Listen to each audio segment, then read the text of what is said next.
चाहे डिबेट टुकड़े टुकड़े गैंग पर हुआ हो, चाहे शाहीन बाग पर हुआ हो, चाहे एनआरसी पे हुआ हो, चाहे सीएए पे हुआ हो, चाहे पालघर पे हुआ हो, कभी प्राइम मिनिस्टर का कोई ऐसा स्टेटमेंट आया नहीं। हमेशा मेजॉरिटी वर्सेस माइनॉरिटी जैसा रहा है भारत का। ये एक पहलू है जहां किसानों का भुगतान नहीं होता, जहां संक्रमण की जांच नहीं हो रही है, जहां पीपी किट्स नहीं है, जहां राशन की लाइनों में लोग लगे हैं, जहां सड़कों पे लोग भटक रहे हैं। ये एक पहलू है। एक दूसरा पहलू भी है कि प्रधानमंत्री जी की विदेश यात्राओं पे 2443 करोड़ रुपए खर्च हुआ, मतलब 2430 करोड़ रुपए टोटल खर्चा है ये प्रधानमंत्री जी इस वक्त वैसे ही बहुत स्ट्रेस्ड होंगे क्योंकि देश में लॉकडाउन है और विदेशों की सीमाएं सील हो गई हैं। दलितों एवं आदिवासियों के विषय में भी जरूर कहना चाहूंगी। सिर्फ 2015 का डेटा लें तो 38,000 मुकदमे करीब दर्ज किए गए। मुजफ्फरनगर के दंगा पीड़ितों के मुकदमे वापस ले लिए गए, लेकिन Chandrashekhar Ravan national security act में जेल के अंदर है।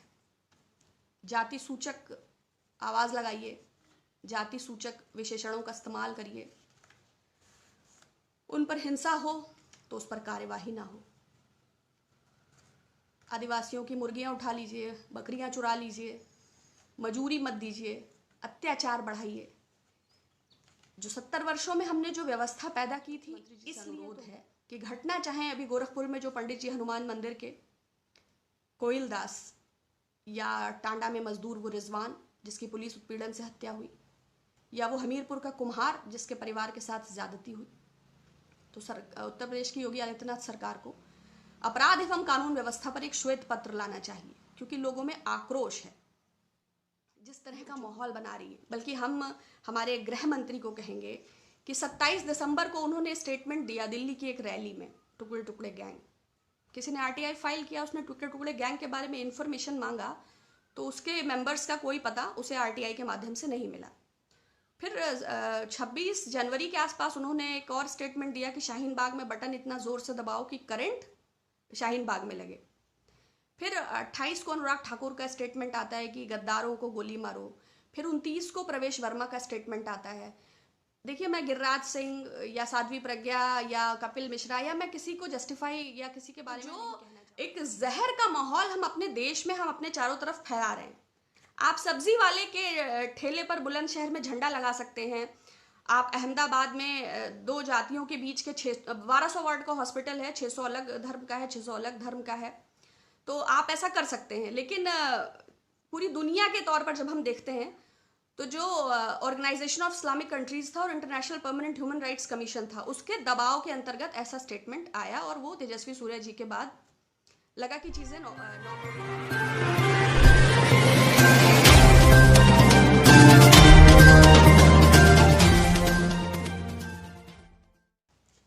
डिस्क्रिमिनेशन इन द सेंस भेदभाव, तो दुनिया में तो इसकी जड़ें बहुत पुरानी हैं। चाहे आप रंग भेद की बात करें, श्वेत अश्वेत, चाहे अप्रवासियों की, चाहे जातीय प्रांतीय हमलों के आधार पर, तो दुनिया में इसकी जड़ें बहुत गहरी हैं।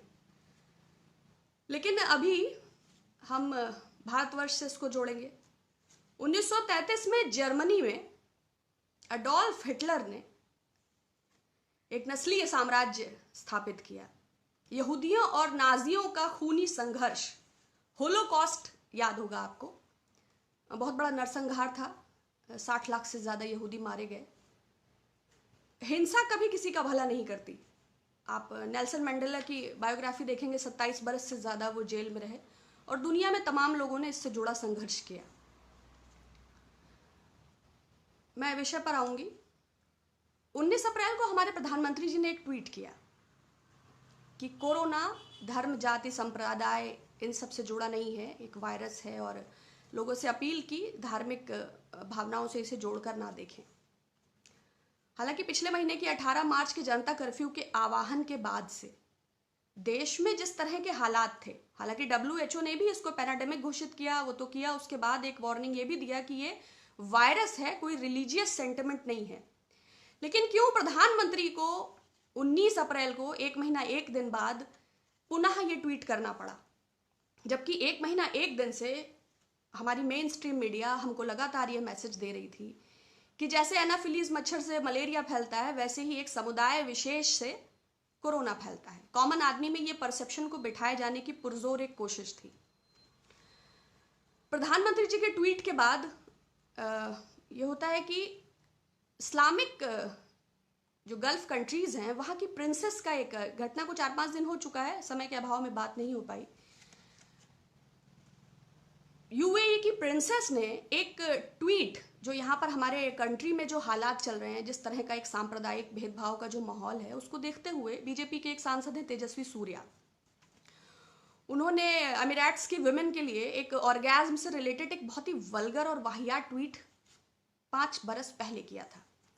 2015 के उस ट्वीट को संज्ञान में लेते हुए और भी यूएई की इन्फ्लुएंशियल जो उनकी शाही परिवार है, उन्होंने उसमें दखल देते हुए उस पर कुछ एक्शन लेने की प्रधानमंत्री जी से मांग की।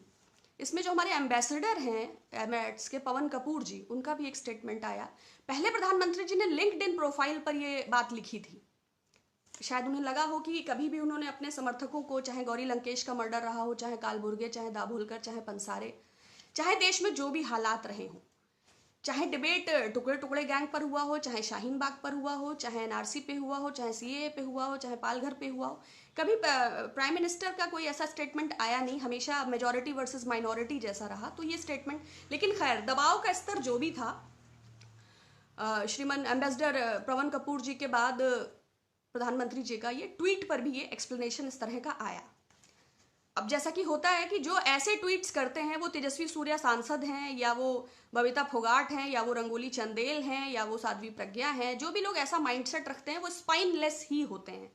क्योंकि पब्लिक प्लेटफॉर्म्स में आप पॉइजनस हो रहे हैं, तो आपको ये समझना चाहिए कि आप जब जमीन पे उतरेंगे तब कैसा होगा। खैर, उन्होंने माफी मांग ली, लेकिन घटनाएं थमने का नाम नहीं ले रही थी। कुछ चैनल्स पे यूएई की प्रिंसेस ने जब वो जुड़ी तो उन्होंने कहा भी कि we consider Indians as humble, generous and grounded. हम भारतीय लोगों को बहुत ग्राउंडेड, और वो हमारी धरती पर काम करते हैं, बदले में उन्हें उसका पैसा और उनका वाजिब सम्मान भी मिलता है। तो क्या आप हमारी देश की महिलाओं को इस तरह से मतलब इतना गैर वाजिब स्टेटमेंट, या जो भी आपके कंट्री, बहुत उन्होंने हम्बल और बहुत पोलाइट वर्ड्स में अपनी बात को कहा।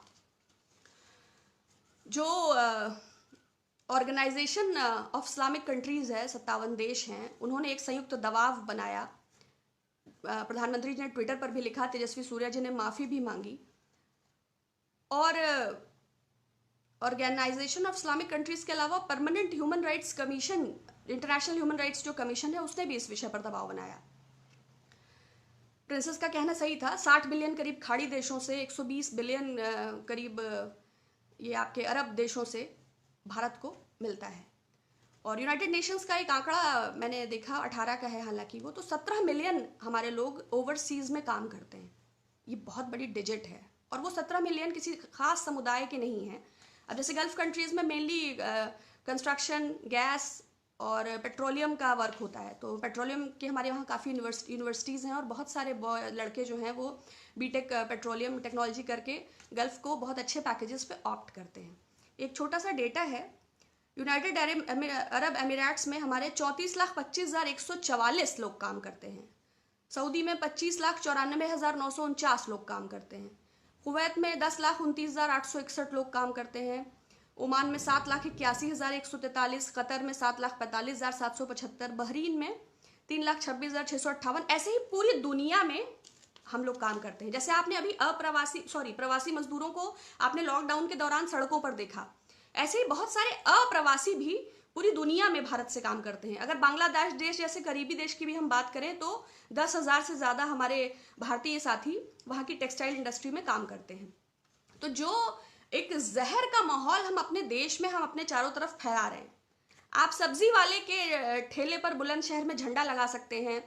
आप अहमदाबाद में दो जातियों के बीच के 1200 वार्ड का हॉस्पिटल है, 600 अलग धर्म का है, 600 अलग धर्म का है, तो आप ऐसा कर सकते हैं। लेकिन पूरी दुनिया के तौर पर जब हम देखते हैं तो जो ऑर्गेनाइजेशन ऑफ इस्लामिक कंट्रीज था और international permanent human rights commission था, उसके दबाव के अंतर्गत ऐसा स्टेटमेंट आया, और वो तेजस्वी सूर्या जी के बाद लगा कि चीज़ें नॉर्म आउट होंगी। अच्छा, दूसरा मैं अपने बच्चों का भी जिक्र करना चाहूँगी। GRE, GMAT, टॉफल, सैट, ACT, बहुत मेहनत से, बहुत पढ़ाई करके, बहुत मुश्किल से सिलेक्शंस होते हैं, फिर पासपोर्ट, वीज़ा, फिर एजुकेशन लोन, बहुत कठिन परिस्थितियों का सामना करके हमारे जो छात्र हैं वो दुनिया के 90 देशों में, तो मिनिस्ट्री ऑफ एक्सटर्नल अफेयर्स के डेटा के मुताबिक 7,52,755 हमारे छात्र दुनिया के 90 देशों में पढ़ते हैं। अच्छा, अब सोशल मीडिया के चलते दूरियां बहुत कम हो गई हैं। कोई भी होने वाली घटना ज़रा देर में दुनिया का सबक होती है। दुनिया हमें कैसे देख रही है और हमारे लोगों को कैसे कंसिडर कर रही है। हमने भीड़ में घेर के कुछ लोगों को मार दिया, जिन्होंने मारा उनको माला पहना दिया, लेकिन हमें ये भी समझना चाहिए कि जिसका करवा यहाँ रख रहे हैं और व्हाट्सएप पे जिस पेट्रोलियम इंजीनियर की वाइफ अपना करवा खोल रही है, अगर उसको कल को वहाँ किसी ने काट के फेंक दिया या समुद्र में बहा दिया, या वो हमारे बच्चे जो लाखों 7,52,755 बच्चों में कोई 2-4 बच्चे भी किसी भी नस्लीय भेदभाव या जातीय या प्रांतीय घटना के शिकार होते हैं, तो उसका दर्द कैसा होगा। देखिए, मदर चाहे कमलेश तिवारी की हो और चाहे वो अम्मी नजीब की हो, उसका दर्द तो एक जैसा होता है। कल हमारे प्राइम मिनिस्टर ने यूएई और फिलिस्तीन बात किया, और हमारे विदेश मंत्री जयशंकर जी ने बहरीन, इजिप्ट और गल्फ की कुछ कंट्रीज़ में बात किया। ये कल की बात है। प्रधानमंत्री जी ने बात किया या हमारे विदेश मंत्री ने बात किया, या उन्हें ये जस्टिफाई करने की कोशिश किया कि इंडिया में कोई ऐसा इस्लामोफोबिक एनवायरनमेंट नहीं है। लेकिन फिर भी हमने दुनिया में जो हमारे लोग हैं उनके लिए परेशानी तो पैदा कर ही दी है, क्योंकि जो वो दूर से देख पा रहे हैं और जो हालात वास्तविक हैं, तो हम किसको किसको जस्टिफाई करेंगे। इसीलिए मैंने होलोकास्ट का एग्जाम्पल दिया, नाजी का दिया, यहूदी का दिया, और दुनिया के और रंग भेद और जातीय प्रांतीय हिंसा की बात की। तो अभी विदेश मंत्री बात कर रहे हैं, प्राइम मिनिस्टर ने ट्वीट किया है, आज प्राइम मिनिस्टर ने मन की बात की है, तो उसमें भी कुछ बातों को रमज़ान से कहा। लेकिन बीते एक लंबे समय से मेन स्ट्रीम मीडिया जिस तरह का माहौल बना रही है, बल्कि हम हमारे गृह मंत्री को कहेंगे कि 27 दिसंबर को उन्होंने स्टेटमेंट दिया दिल्ली की एक रैली में, टुकड़े टुकड़े गैंग, किसी ने आरटीआई फाइल किया, उसने टुकड़े टुकड़े गैंग के बारे में इंफॉर्मेशन मांगा, तो उसके मेंबर्स का कोई पता उसे आरटीआई के माध्यम से नहीं मिला। फिर 26 जनवरी के आसपास उन्होंने एक और स्टेटमेंट दिया कि शाहीन बाग में बटन इतना ज़ोर से दबाओ कि करंट शाहीन बाग में लगे। फिर 28 को अनुराग ठाकुर का स्टेटमेंट आता है कि गद्दारों को गोली मारो। फिर 29 को प्रवेश वर्मा का स्टेटमेंट आता है। देखिए, मैं गिरिराज सिंह या साध्वी प्रज्ञा या कपिल मिश्रा या मैं किसी को जस्टिफाई या किसी के बारे में नहीं कहना चाहूँगी, लेकिन जो ये पॉइजनस एनवायरनमेंट है, तो इसका शिकार कौन हो रहा है, इससे किसको मुश्किल आने वाली है। अगर हम अमेरिका की बात करें तो जो नई इमिग्रेशन पॉलिसी आई है, तमाम लोगों के सपने टूट गए। जैसे ही लॉकडाउन ओवर हो रहा है, ना अप्रेजल्स हैं, ना हायरिंग है, सिचुएशंस बहुत अजीबोगरीब हैं। जैसे ही विमान चालू होगा, तो जैसे लॉकडाउन में आपने सड़कों पे मजदूर देखे हैं, वैसे ही आपको वापस आते लोग दिखेंगे। तमाम कंपनीज ने बिना वेतन के लोगों को रिवर्ट किया है, तमाम देशों से हमारे लोग वापसी करेंगे। और अमेरिका में भी चाहे वो एकोमोडेशन हो, चाहे वो सेल्स हो, चाहे रिटेल हो, रियल एस्टेट हो, हॉस्पिटैलिटी हो, इंडस्ट्रीज़ हो, बहुत सारे सेगमेंट्स में हमारे लोग काम कर रहे थे जो मुश्किलों में हैं। और जो ये एनवायरनमेंट देश के अंदर है, उसके चलते जो हमारी इमेज है, भले हमें गलत फहमी है कि हम जगत गुरु बन रहे हैं, हम विश्व शक्ति बन रहे हैं, बट वास्तविकता इसके विपरीत है। हम जो लोग हमारे बाहर हैं उन्हें खतरे में डाल रहे हैं। दूसरा मैं बात करना चाहूँगी, एक डेटा है 2014 से, ये जो गौ रक्षा सांप्रदायिक हमलों को लेके गृह मंत्रालय का एक डेटा है। सांप्रदायिक हिंसा में 2014 में 644 घटनाएं हुई, 2015 में 751 घटनाएं हुई, 2016 में 703 घटनाएं हुई। इसमें सिर्फ गौ रक्षा के नाम पर ही 2014 में 18 गौ रक्षा 87 केसेस टोटल दर्ज की गए, जिसमें 50% विशेष समुदाय और 20% दलित। 2015 में 12 घटनाएं, जिसमें 48 लोगों को अधमरा कर दिया गया, 12 लोगों की मृत्यु है। 2016 में 24 लोगों की मृत्यु हो गई, ये हम गौ रक्षा के नाम पर बात कर रहे हैं, और 58 लोगों को अधमरा कर दिया गया। 2017 में 37 लोगों की मौत हुई और 152 लोगों को अधमरा कर दिया गया। देखिए, चाहे अखलाक हो, चाहे रकबर हो, चाहे पहलू खान हो, चाहे सुबोध सिंह हो, चाहे टोटल 4 वर्षों में 134 लिंचिंग है। पिछले 1.5 वर्ष का मेरे पास डेटा नहीं है। तो जो हालात हैं, प्रधानमंत्री जी ने कल बात किया, विदेश मंत्री बात कर रहे हैं, राजदूतों ने बात किया है, लेकिन जब मुश्किलें और मुसीबतें आएंगी तो हमारे और आपके बच्चे और परिवारजनों पे आएंगी। तो हम लोगों का भी ये निजी दायित्व है कि हम समाज में सामंजस्य बनाए रखें। अगर हम हिंसा को बढ़ावा देते हैं, अगर हम व्हाट्सएप यूनिवर्सिटी द्वारा फेक और फोटोशॉप्ड चीज़ों को आगे फॉरवर्ड करते हैं, अगर हमारे चलते पूरी दुनिया में कहीं भी कोई जो पढ़ने लिखने गया है, जो अपने परिवार की रोजी कमाने गया है, उसके ऊपर कोई हिंसा होती है, तो हम भी उसमें जिम्मेदार हैं। तो हमें भी थोड़ा नैतिकता का परिचय देना चाहिए, ये मेरा अनुरोध है। दूसरा, क्योंकि आप अखबारों से या इलेक्ट्रॉनिक मीडिया से या नेशनल ब्रॉडकास्टिंग अथॉरिटी से किसी प्रकार के मानक की, किसी प्रकार के नियम की कोई अपेक्षा नहीं कर सकते हैं। तीसरा, मैं क्योंकि किसी की कोई अकाउंटेबिलिटी फिक्स नहीं है, एक टॉक्सिसिटी कैंपेन है जो चलता ही जा रहा है, जिसके रुकने का कोई सिलसिला ही नहीं है। जैसे आपने तबलीगी जमात को लेके मुझे भी बहुत क्वेश्चंस आए कि मैम आपने इस पर कुछ नहीं बोला, कुछ नहीं बोला। 2014 अभी जो 14 तारीख को हमारे प्राइम मिनिस्टर ने आह्वान किया, उस दिन we the people of India एक लाइन बोल के, उस दिन अम्बेडकर जी की जयंती भी थी, बट उन्होंने पूरा प्रियम्बल पढ़ने की भी ज़रूरत नहीं समझी। उन्होंने कहा कि हमने बहुत पहले थर्मल स्क्रीनिंग बिगिन कर दी थी। अगर उन्होंने बहुत पहले थर्मल स्क्रीनिंग बिगिन कर दी थी और दिल्ली में बैन था किसी प्रकार का आयोजन, तो फिर तबलीगी का आयोजन कैसे हुआ? अगर महाराष्ट्र में उसको परमिशन नहीं मिली तो वो दिल्ली में कैसे हुआ? अगर दिल्ली पुलिस गृह मंत्री के निर्देशन में कार्य करती है तो इसकी जिम्मेवारी किसको जाती है? और किसी मीडिया चैनल ने इस बात को क्यों नहीं उठाया? तो बहुत सारे सवाल हैं। तीसरी चीज मैं बात करना चाहूंगी,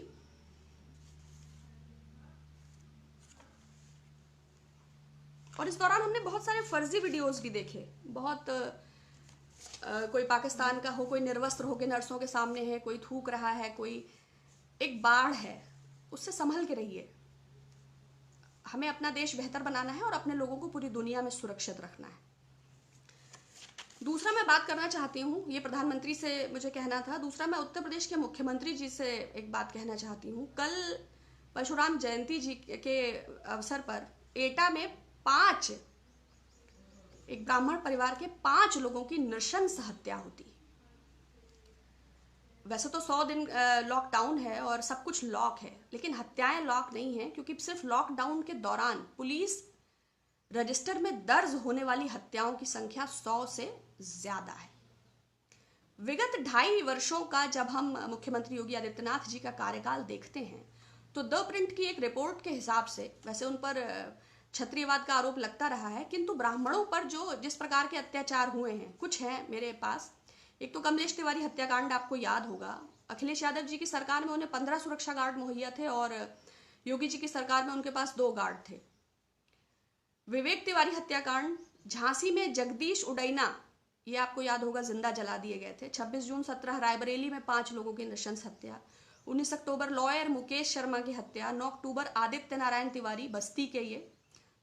उसके अलावा आनंद स्वरूप मिश्रा, अधिवक्ता विजय शंकर तिवारी एवं शिशिर त्रिपाठी, भजन गायक अमन पाठक, पत्रकार रमेश मिश्रा। तो ब्राह्मणों पर ये लगातार जो हमले, बल्कि लोग द प्रिंट की रिपोर्ट में ये भी था कि चिन्मयानंद और सेंगर सरकार को, योगी सरकार को इन दोनों अपराधियों को बचाने का श्रेय जाता है और इनके क्षत्रिय कनेक्शन के चलते इनको बचाया गया। अगर लोगों में ऐसी बात है तो ये बहुत ही शर्म की बात है। योगी आदित्यनाथ जी का जो 2.5 बरस का इकबाल है, उस पर श्रीमती ईरानी जी ने कहा था कि उत्तर प्रदेश की कानून व्यवस्था दुनिया में सबसे बेहतर, और एक प्रतिष्ठित अखबार ने इसको हेडलाइन भी बनाया था। अब ईरानी जी कहाँ हैं और वो उस अखबार ने किस आधार पर बनाया था, लेकिन मेरा माननीय मुख्यमंत्री जी से अनुरोध है कि घटना चाहे अभी गोरखपुर में जो पंडित जी हनुमान मंदिर के कोयल दास, या टांडा में मजदूर वो रिजवान जिसकी पुलिस उत्पीड़न से हत्या हुई, या वो हमीरपुर का कुम्हार जिसके परिवार के साथ ज्यादती हुई, तो उत्तर प्रदेश की योगी आदित्यनाथ सरकार को अपराध एवं कानून व्यवस्था पर एक श्वेत पत्र लाना चाहिए, क्योंकि लोगों में आक्रोश है, ये उचित नहीं है। दलितों एवं आदिवासियों के विषय में भी जरूर कहना चाहूंगी। सिर्फ 2015 का डेटा लें तो 38,000 मुकदमे करीब दर्ज किए गए। मुजफ्फरनगर के दंगा पीड़ितों के मुकदमे वापस ले लिए गए, लेकिन Chandrashekhar Ravan national security act में जेल के अंदर है। जाति सूचक आवाज लगाइए, जाति सूचक विशेषणों का इस्तेमाल करिए, उन पर हिंसा हो तो उस पर कार्यवाही ना हो। आदिवासियों की मुर्गियां उठा लीजिए, बकरियां चुरा लीजिए, मजूरी मत दीजिए, अत्याचार बढ़ाइए। जो 70 वर्षों में हमने जो व्यवस्था पैदा की थी, इसलिए तो नहीं। अगर सांप्रदायिकता और अराजकता की हर तबके में ये स्थिति है तो खतरे में कौन है? बहुसंख्यक, अल्पसंख्यक या फिर हिंदुस्तान? तो ये सोचने का विषय है, इस पर जरूर विचार करना चाहिए, मुझे लगता है। और ये एक पहलू है भारत का, ये एक पहलू है जहां किसानों का भुगतान नहीं होता, जहां संक्रमण की जांच नहीं हो रही है, जहां पीपीई किट्स नहीं है, जहां राशन की लाइनों में लोग लगे हैं, जहां सड़कों पे लोग भटक रहे हैं। ये एक पहलू है। एक दूसरा पहलू भी है कि प्रधानमंत्री जी की विदेश यात्राओं पे 2443 करोड़ रुपए खर्च हुआ, मतलब 2430 करोड़ रुपए टोटल खर्चा है ये प्रधानमंत्री जी इस वक्त वैसे ही बहुत स्ट्रेस्ड होंगे, क्योंकि देश में लॉकडाउन है और विदेशों की सीमाएं सील हो गई हैं। इतने बरस तक लगातार उन्हें हिंदुस्तान में रहने की आदत भी नहीं है। दूसरा, भारत सरकार, जो हमारी भारतीय जनता पार्टी की सरकार है, उसके विज्ञापन का 4443 करोड़ रुपए। तो आप समझ लीजिए कि एक भारत वो है। ऑक्सफैम इंडिया का एक सर्वे है जिसके मुताबिक देश की कुल संपत्ति का 58% 1% लोगों के पास है। ऑक्सफैम इंडिया का एक और सर्वे है जिसके मुताबिक 2017 का यह डेटा है कि उन 1% लोगों में जिनके पास भारत की कुल 58% संपत्ति है, उन 1% लोगों की 2017 में 20.9 लाख करोड़ की संपत्ति में इजाफा हुआ है। जब उस 1% की संपत्ति में सिर्फ 2017 में 20.9 लाख करोड़ का इजाफा हुआ है, तो ऑब्वियस सी बात है कि बेटी की शादी में बियॉन्सी आएगी और बेटे की शादी में मरून 5। ये विसंगति है। लेकिन खैर, अपना मास्क खुद बनाइए, अपने आप योग करिए, आत्मनिर्भर बनिए, इधर उधर थूकिए नहीं, संक्रमण से सुरक्षित रहिए, 2 गज का कॉन्सेप्ट फॉलो करिए, देश हित में योगदान करिए, समय पे टैक्सेस पे करिए और लोगों को रोजगार दीजिए, वृद्धों का ध्यान रखिए। देश हम चला लेंगे, देश की परेशानी मत लीजिए। एक तरफ ये सब चल रहा है कि किट्स नहीं है, दूसरी तरफ फेसबुक, मार्क जुकरबर्ग ने जियो में 43,574 करोड़ का इन्वेस्टमेंट किया है। ये भी हमारा ही भारत है। विपक्ष के तमाम बार कहने के बाद कि 20,000 करोड़ का जो ये नई संसद और राजपथ के ब्यूटिफिकेशन का सेंट्रल विस्टा प्रोजेक्ट है, इसको रद्द किया जाए और इस पैसे को मध्यम वर्ग को कोई, मतलब 1 महीने की मेंटेनेंस भी माफ नहीं है, इलेक्ट्रिसिटी और बाकी चीजों को तो आप छोड़ ही दीजिए। 1,20,000 करोड़ का बुलेट ट्रेन का प्रोजेक्ट है। एक तरफ रोड ही नहीं है, दूसरी तरफ ये योजनाएं हैं। एक तरफ BSNL, MTNL और देश के तमाम संसाधन बेच दिए गए, दूसरी तरफ LIC संकट में खड़ा है, बैंकों की दुर्व्यवस्था ये है, और दूसरी तरफ प्रोजेक्शन ऐसा है। तो हकीकत और तस्वीर में कितना फर्क है। तमाम उम्र ही खता करते रहे, धूल चेहरे पर थी, आईना साफ करते रहे।